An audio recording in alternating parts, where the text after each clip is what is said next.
আসসালামু আলাইকুম বন্ধুরা, কেমন আছেন আপনারা? আমি ভালো আছি আর আশা করি আপনারাও ভালো আছেন। এলিয়েন নিয়ে মুভি দেখেননি বা এলিয়েন সম্পর্কে খোঁজখবর নেননি এরকম মানুষ এখন খুব কমই পাওয়া যাবে। তবে আমরা আজ কোনো মুভির গল্পের দিকে যাব না, পৃথিবীতে ঘটে যাওয়া কিছু রহস্যের পেছনে কি রহস্য আছে সেটাই খুঁজে বের করব। ঘটনাটা শুরু হয়েছিল জুলাই 1947-এ। আমেরিকাতে তখন ইউএফও নিয়ে খুব মাতামাতি চলছে।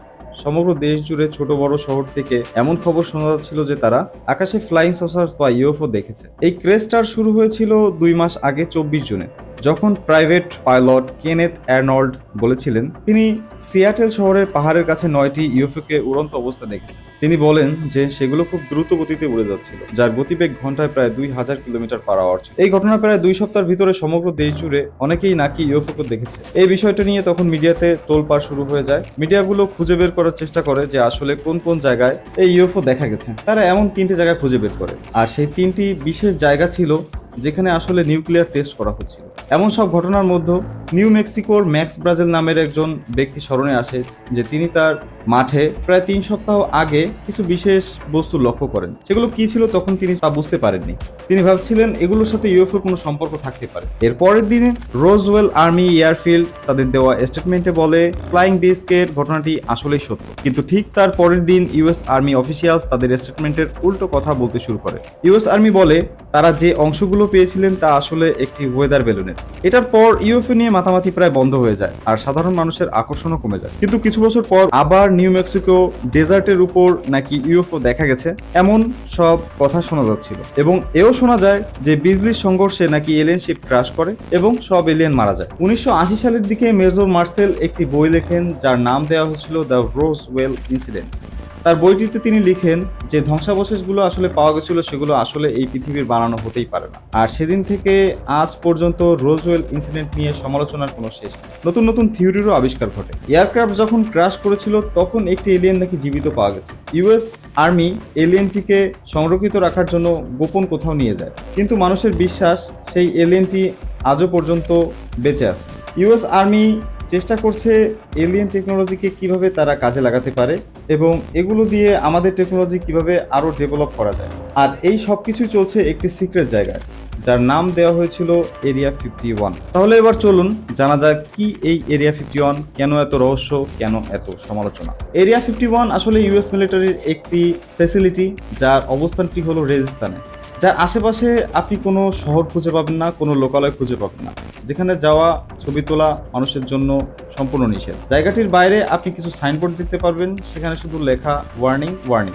তাহলে বুঝতেই পারছেন জায়গাটি কতটা টপ সিক্রেট। কিছু বছর আগে জো রোগান, একজন জনপ্রিয় পডকাস্টার, তিনি তার অনুষ্ঠানে বব লেজার নামের একজন ব্যক্তিকে আমন্ত্রণ জানিয়েছিলেন। বব লেজার নামের ব্যক্তির দাবি ছিল তিনি ইউএফও নিয়ে গবেষণা করেন।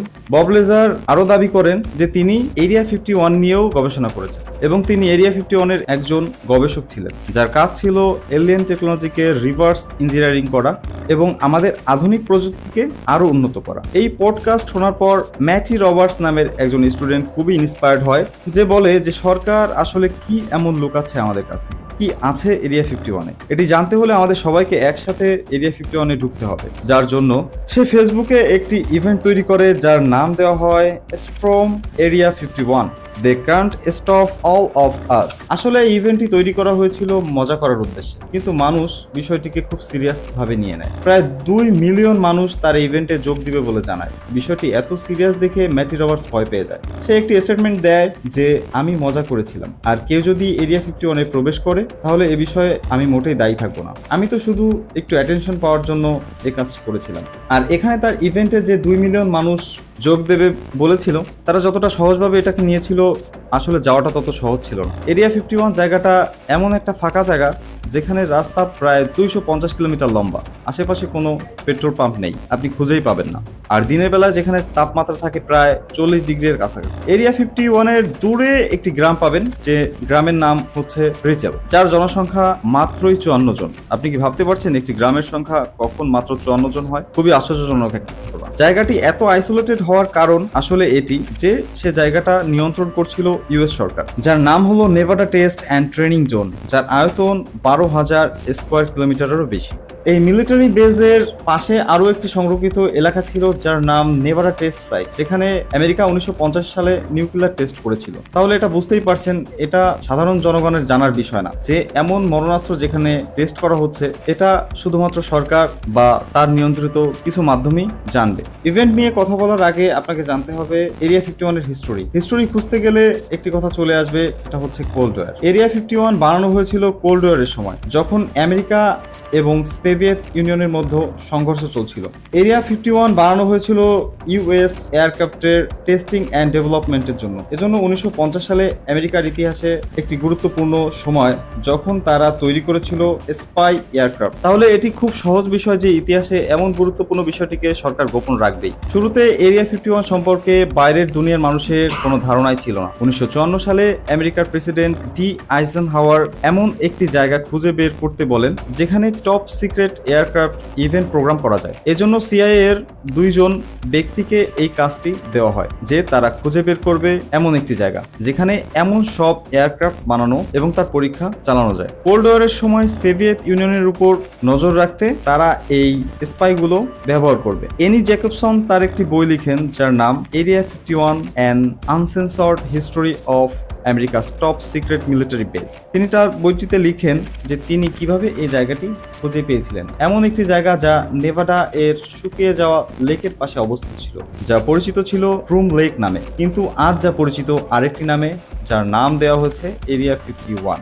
এটা এমনিতেই এমন একটি জায়গা ছিল যেখানে সরকার নিউক্লিয়ার ওয়েপন টেস্ট করছিল, কিন্তু এরিয়া 51 এ যে কাজ হয় তা হলো স্পাই এয়ারক্রাফট তৈরি করা। এখানে অসাধারণ 2টি এয়ারক্রাফট তৈরি করা হয়েছিল, যার একটি নাম লকহিড U-2 স্পাই প্লেন। যখন 1949-এ সোভিয়েত ইউনিয়ন তার প্রথম অ্যাটমিক বোম টেস্ট করেছিল, এটা জানা প্রায় অসম্ভব ছিল, কারণ তখন তাদের কাছে কোনো স্যাটেলাইটই ছিল না। 1953 সালে প্রেসিডেন্ট আইজেনহাওয়ার একটি সিআইএ প্রোগ্রাম তৈরি করে যার নাম ছিল প্রজেক্ট অ্যাকুয়াটনের কাজ ছিল এমন একটি এরোপ্লেন তৈরি করা যা 4800 কিলোমিটার বেগে উঠতে পারে, কোনো দ্বিতীয়বার রিফুয়েলিং করা ব্যতীত, যার বাজেট ছিল $22 মিলিয়ন। এমন একটি এয়ারক্রাফট যা কোনো রেডারে খুঁজে পাওয়া সম্ভব না, যা ধ্বংস করা যাবে না কোনো এন্টি এয়ারক্রাফট মিসাইল দিয়ে। ঠিক এমন ভাবেই তৈরি করা হয়েছিল তাদের U-2 স্পাই প্লেন, যা আমেরিকার ইতিহাসে মোস্ট ইম্পর্টেন্ট স্পাই প্লেন ছিল। কিছু বছর পর্যন্ত আমেরিকা সফল হয় সোভিয়েত ইউনিয়নের উপর নজরদারি করতে U-2 প্লেন দিয়ে, কিন্তু 1 মে 1960 সালে একটি এন্টি এয়ারক্রাফট মিসাইল দিয়ে U-2 স্পাই প্লেন ধ্বংস করে দেওয়া হয়। এই ঘটনায় আমেরিকাকে স্বীকার করে নিতে হয় যে তারা আসলেই সোভিয়েতের উপর স্পাইং করছিল, কিন্তু মিলিটারির উপর আবার প্রেসার দেওয়া হয় যে যেন তারা আবার একটি প্লেন তৈরি করে যা শটডাউন করা অসম্ভব হয়, যা আরো বেশি উঠতে সক্ষম হয়, যা আরো বেশি সিক্রেটিভ ভাবে কাজ করতে পারে। ঠিক এভাবেই বানানো হয় লকহিড SR-71 ব্ল্যাকবার্ড, যা আজ পর্যন্ত পৃথিবীর ইতিহাসে সবচেয়ে দ্রুত গতির প্লেন, যার স্পিড ঘন্টায় 3400 কিলোমিটার, যা 28,000 মিটার উচ্চতায় উঠতে সক্ষম। এত উচ্চতায় আর এত গতি যে যেখানে কোনো সুযোগই নেই এটাকে শটডাউন করা। এমন ভয়াবহ প্লেনকে গোপন রাখাটা খুব জরুরি হয়ে গিয়েছিল যখন কিনা কোল্ড ওয়ার চলছিল। তাহলে কিভাবে এমন তথ্য গোপন রাখা যায়? এটা মাথায় নিয়ে সিআইএ ব্যবহার করে ইউএফও এর কনস্পিরেসি থিওরি, যেখানে সিআইএ নিজেই ইউএফও এর খবরগুলো নিয়ে গণমাধ্যমে বাড়াবাড়ি করে, যেখানে তারা সত্য মিথ্যা কোনোটাই বলে না। আসলে এই যে আকাশে এলিয়েন ক্রাফট এর মতো আজব যান উঠতে দেখা যায়, তা আসলে কি তার রহস্য? এরই মধ্য দিয়ে সিআইএ এর জন্য সহজ হয় এরিয়া 51 এর আসল সত্য গোপন রাখা। মানুষকে বিশ্বাস করতে দাও যে তারা যা দেখেছে সেগুলো এলিয়েন ক্রাফট। কাউকে জানতে দেওয়ার কোনো প্রয়োজনই নেই যে এটা US military top secret spy craft. শোনা যায় যে রোজওয়েল ইভেন্টের সংবাদ গণমাধ্যমে ছড়িয়েছিল, তাকে ঠিক কি জন্য চলতে দেওয়া হয়েছিল। তার সাথে আরো একটি কথা, সিআইএ জানতো যদি সরকার সম্মতি দেয় যে আসলেই এলিয়েন পৃথিবীতে দেখা গেছে বা পাওয়া গেছে, তাহলে সাধারণ মানুষ আতঙ্কিত হয়ে পড়তে পারে। এজন্যই একদিন পর জানানো হয়েছিল যে সেটা শুধুমাত্র একটি ওয়েদার বেলুন ছিল। আলোচনার শুরুর দিকে আমি আপনাদের এটা বলেছিলাম 1970-এর দিকে ইউএফও নিয়ে যে মাতামাতি শুরু হয়েছিল, তারা এলিয়েন ক্রাফট দেখতে পেয়েছে। আসলে এই সময়টাই ছিল যখন ব্ল্যাকবার্ড SR-71 এয়ারক্রাফট টেস্ট করা হচ্ছিল। এখানে আসল ফ্যাক্টটা কি ছিল তা আমরা 1994-তে জানতে পারি। এর আরও কিছু পরে মানুষ আছে যারা এরিয়া 51কে এলিয়েনের সাথে মিক্স আপ করবে, যার কারণ বব লেজারের মতো কনস্পিরেসি থিওরিস্ট। বব লেজার বলেছিলেন যে 1989 সালে এরিয়া 51 সেক্টর 4-এ কাজ করেছিলেন, তার কাজ ছিল এলিয়েন স্পেসক্রাফট নিয়ে গবেষণা করা, যার কন্ট্রাক্ট সরকার প্রদত্ত ছিল। কিন্তু আজ বেশিরভাগ নিউট্রাল এক্সপার্ট এটা বিশ্বাস করে যে বব লেজার সব মন করা কথা বলেছিল, যার ফলে এরিয়া 51-এ একটি ইভেন্ট হওয়ার কথা ছিল। কি হলো সেই ইভেন্টে, যেখানে 2 মিলিয়ন মানুষ আসার কথা ছিল। যেহেতু জায়গাটা খুবই আইসোলেটেড ছিল, ইউএস পুলিশ মনে করেছিল লোক সংখ্যা প্রায় 30,000-এর মতো হবে। এরিয়া 51 ইভেন্ট একটি মিউজিক ইভেন্টে পরিণত হয়েছিল, যার থিম ছিল এলিয়েন। আসলে ওই দিন যখন আসে তখন 30,000 লোক নয়, মাত্র 6,000 মানুষ একসাথে জমা হয়েছিল। সরকার এটা নিয়ে চিন্তিত ছিল যে কত মানুষই না সেখানে জড়ো হয়। এজন্য সাধারণ মানুষ যেখানে কম ছিল এবং পুলিশের সংখ্যা সেখানে বেশি ছিল। যদিও সাধারণ মানুষ এরিয়া 51-এ প্রবেশ করেনি, তারা সুন্দর মতো তাদের পার্টি শেষ করে সেখান থেকে চলে যায়। এবার চলুন রোজওয়েল বেলুনের ঘটনায় ফিরে যাই। তার ব্যাখ্যা কী ছিল? 1994 সালে আমরা জানতে পারি যে ইউএস এয়ারফোর্স বলে যে সেটি একটি নিউক্লিয়ার সার্ভিলেন্স বেলুন ছিল। প্রজেক্ট মগুলের মাধ্যমে বানানো হয়েছিল, যার উদ্দেশ্য ছিল যে যখন সোভিয়েত ইউনিয়ন তাদের নিউক্লিয়ার ওয়েপন টেস্ট করবে, তার সাউন্ড ওয়েভ ডিটেক্ট করা এই বেলুন দিয়ে।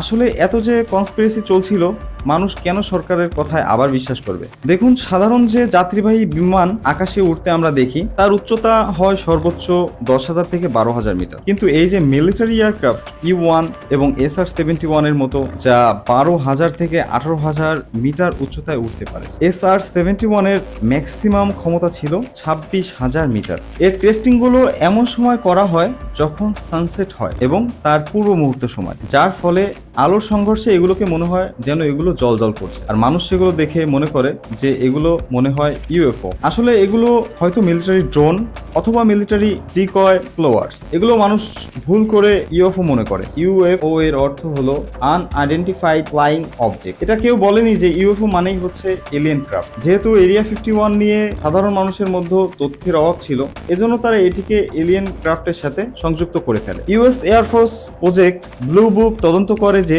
এটি ঠিক যে সময় ইউএফও দেখা গেছে বলে মানুষ স্বীকার করে, ঠিক সেই সময়গুলোর সাথে তাদের ফ্লাইটের কোনো সংযুক্তি আছে কিনা, এবং খোঁজ নিয়ে দেখা যায় যে ঠিক সেই সময় তারা এই ফ্লাইটটি করেছিল যে সময় মানুষ দাবি করে যে তারা ইউএফও দেখেছে। এজন্য 1950 এবং 1960-এর দিকে এগুলো নিয়ে তেমন কোনো আর বাড়াবাড়ি দেখা যায়। আর এদিকে বব লেজার কনস্পিরেসি থিওরিস্ট, যে কিনা বলেছিলেন যে তাকে সরকার হায়ার করেছিল এলিয়েন ইনভেস্টিগেট করার জন্য, খোঁজ নিয়ে দেখা যায় যে তার এডুকেশনাল ব্যাকগ্রাউন্ডই ছিল ফেক। এমআইটি থেকে তার যে ডিগ্রি ছিল সেটাও ফেক। বব বলেন যে বিষয়টা খুব গোপনীয় ছিল, তাই অফিসিয়ালি এর কোনো তথ্য সেখানে পাওয়া সম্ভব নয়। বব লেজার বলেছিল যে এলিয়েন স্পেসক্রাফট বানানো হয়েছিল তা 115 এলিমেন্ট দ্বারা তৈরি হয়েছিল, যে নিজেই একটি গ্র্যাভিটি তৈরি করতে পারে। কিন্তু কিছু বছর পর 2003-এ একজন রাশিয়ান বিজ্ঞানী এই এলিমেন্টের আবিষ্কার করেন, যার নাম রাখা হয় মস্কোভিয়াম। কিন্তু এমন কিছুই পাওয়া যায়নি যা গ্র্যাভিটি তৈরি করতে পারে বলে মনে হয়। 2013 সালের জুন মাসে সিআইএ এরিয়া 51-এর সব তথ্য গণমাধ্যমে প্রকাশ করে, যাতে করে সাধারণ মানুষ সব তথ্য বা সত্য জানতে পারে। এই তথ্যের মাধ্যমে আমরা এরিয়া 51-এর সঠিক অবস্থান সিআইএ এর মাধ্যমে জানতে পারি। এরপর সিআইএ আরো বেশ কিছু তথ্য গণমাধ্যমে প্রকাশ করে এবং সরকারই তাকে এটা করতে বলেছিল। সামনের 5 থেকে 10 বছরের মধ্যে এমন কিছু ঘটনা দেখা যায় যেগুলো নিয়ে তেমন কোনো আর সেন্সেশন তৈরি হয়নি। এখন পর্যন্ত এরিয়া 51 এর নেক্সট জেনারেশনের জন্য এয়ারক্রাফট তৈরি হচ্ছে। এরিয়া 51 সমগ্র পৃথিবীতে আজও মানুষের কাছে একটি বিশেষ আকর্ষণীয় স্থান হয়ে থাকবে।